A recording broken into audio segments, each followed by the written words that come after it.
Hi dear learners, welcome back to your favorite YouTube channel of Video Education Pro. প্রিয় শিক্ষার্থীরা, আমরা আমাদের বিগত ক্লাসগুলোতে দেখার চেষ্টা করেছি যে পার্টস অফ স্পিচ কাকে বলে, পার্টস অফ স্পিচ কত প্রকার, এবং আমরা প্রত্যেক প্রকারের পার্টস অফ স্পিচ এর সংজ্ঞা এবং উদাহরণ এবং এই সমস্ত পার্টস অফ স্পিচ কীভাবে বাক্যে ব্যবহার করা যায় সেগুলো দেখার চেষ্টা করেছি। প্রিয় শিক্ষার্থীরা, আজকে আমরা দেখব যে একটা বাক্যে সব ধরনের পার্টস অফ স্পিচ ব্যবহার করি, অর্থাৎ ইংরেজি ভাষায় যে 8 প্রকারের পার্টস অফ স্পিচ আছে তাদের প্রত্যেকটা পার্টস অফ স্পিচ ব্যবহার করে, প্রত্যেক ধরনের পার্টস অফ স্পিচ ব্যবহার করে কীভাবে একটি বাক্য গঠন করা যায়।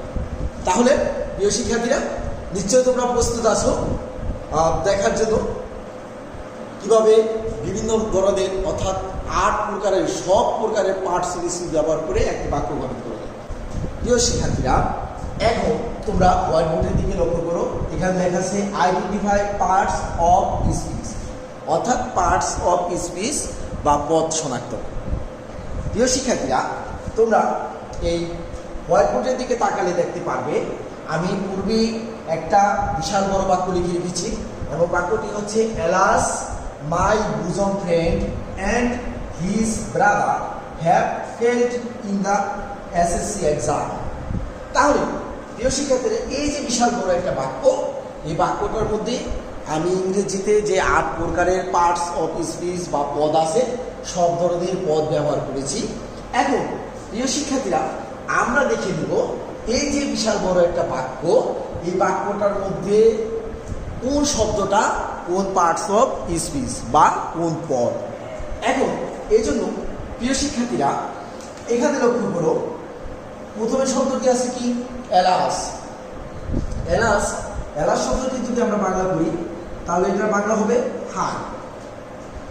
হাই, তাহলে এই হাই শব্দটি বা এলাস শব্দটি হলো কি একটা ইন্টারজেকশন।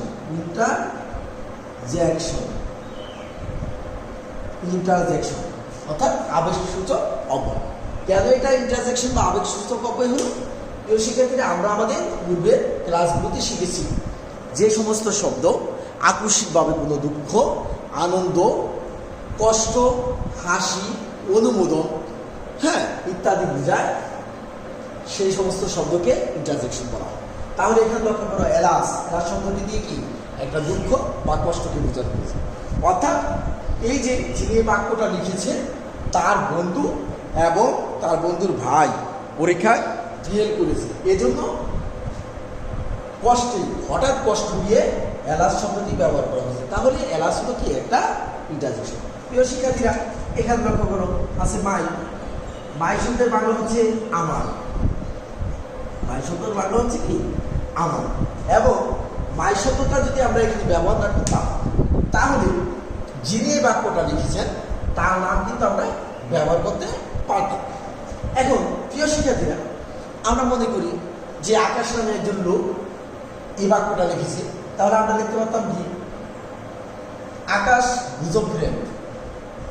এখন এখানে দেখো আকাশ ব্যবহার না করে বা যিনি বাক্যটা লিখেছেন তার নাম ব্যবহার না করে এখানে কিন্তু মাই শব্দটি ব্যবহার করা হয়। সুতরাং মাইকে একটি প্রোনাউন। মাই একটি প্রোনাউন। কেন এটা প্রোনাউন? কারণ আমরা শিখেছি যে সমস্ত শব্দ নাউনের পরিবর্তে ব্যবহৃত হয় সে সমস্ত শব্দকে প্রোনাউন বা সর্বনাম। এখন দেখো প্রিয় শিক্ষার্থীরা, এখানে আছে বুজম।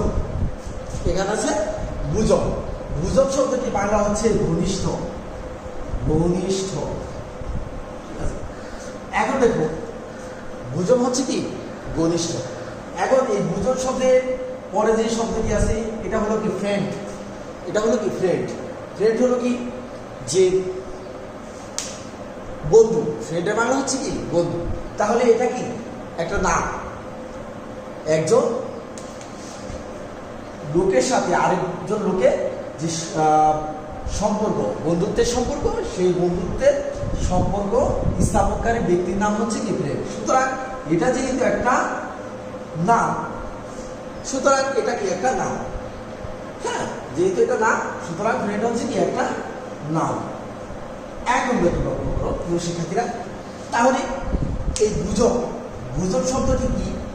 গুজব শব্দটি হলো কি একটা অ্যাডজেক্টিভ।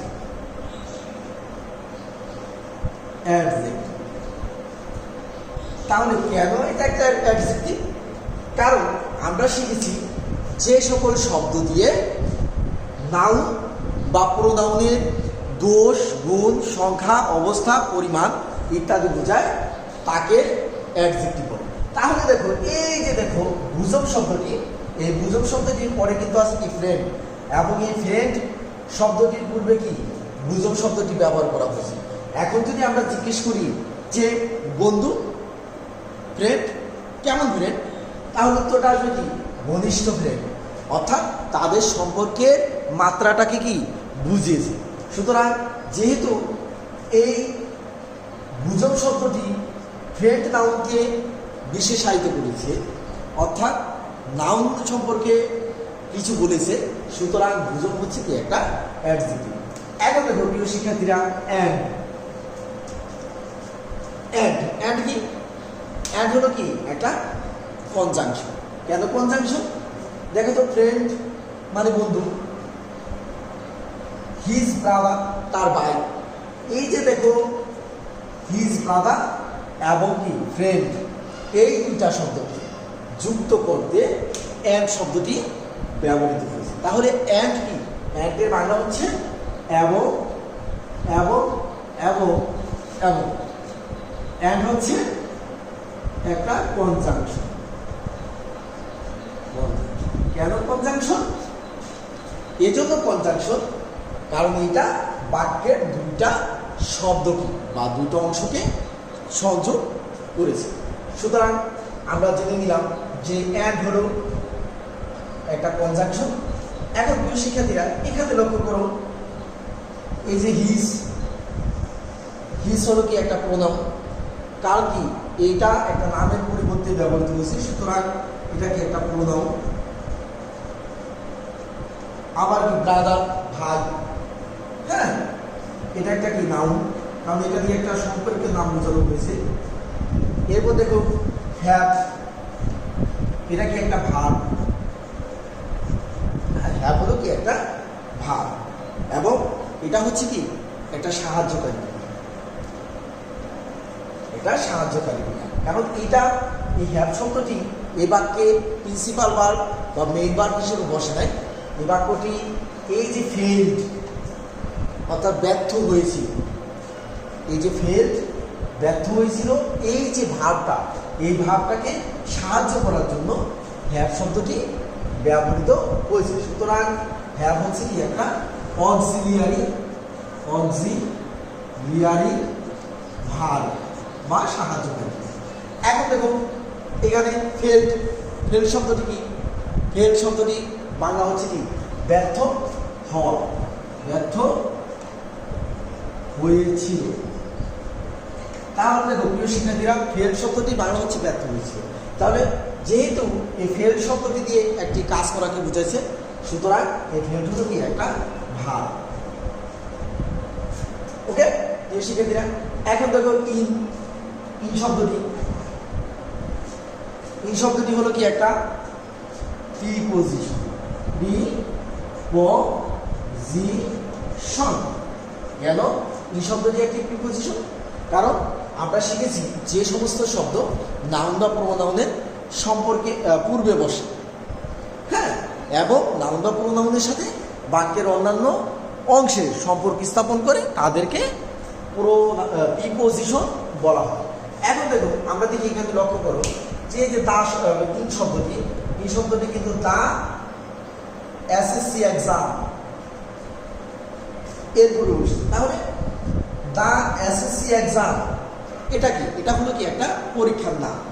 যেহেতু ইন শব্দটি নাউনের পূর্বে বসেছে এবং এই দা এসএসসি এক্সাম এই নাউনটার সাথে বাক্যের অন্যান্য অংশের সম্পর্ক স্থাপন করেছে, সুতরাং ইন হচ্ছে একটা প্রিপোজিশন।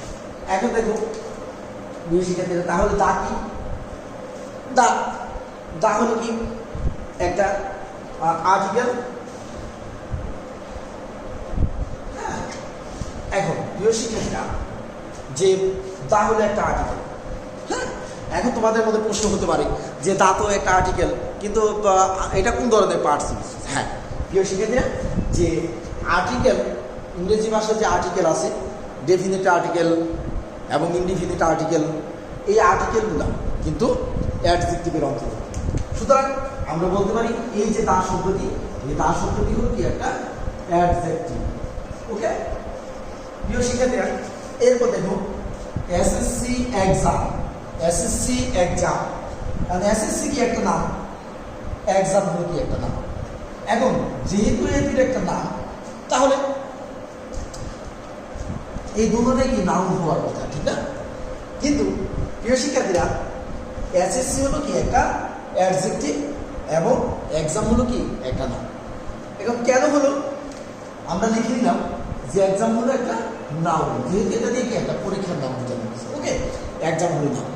এখন এসএসসি এটা তো একটা নাম, তাহলে এটা কেন অ্যাডজেক্টিভ হবে? হ্যাঁ প্রিয় শিক্ষার্থীরা, এটার কারণ হচ্ছে যদি কোনো বাক্যে পাশাপাশি দুইটা তিনটা অর্থাৎ একের বেশি নাউন বসে, তাহলে সর্বশেষ যে নাউনটা আছে, নামটা আছে, সেই নামটা হবে কি নাউন। আর তার পূর্বে যত নাউনই থাকুক প্রত্যেকটা নাউন হবে কি অ্যাডজেক্টিভ। সুতরাং প্রিয় শিক্ষার্থীরা, তোমরা তাহলে স্পষ্ট হয়েছে যে এখানে এসএসসি এবং এক্সাম দুইটা নাউন হ্যাঁ পরপর বসেছে। যেহেতু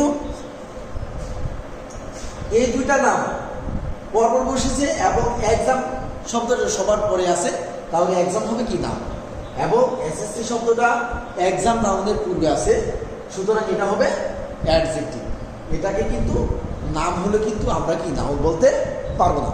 তাহলে প্রিয় শিক্ষার্থীরা, আশা করি তোমরা আজকের এই ক্লাসটায় খুব সুন্দরভাবে বুঝতে পেরেছ যে কিভাবে একটা বাক্যের মধ্যে আমরা সব ধরনের পার্টস অফ স্পিচ ব্যবহার করতে পারি।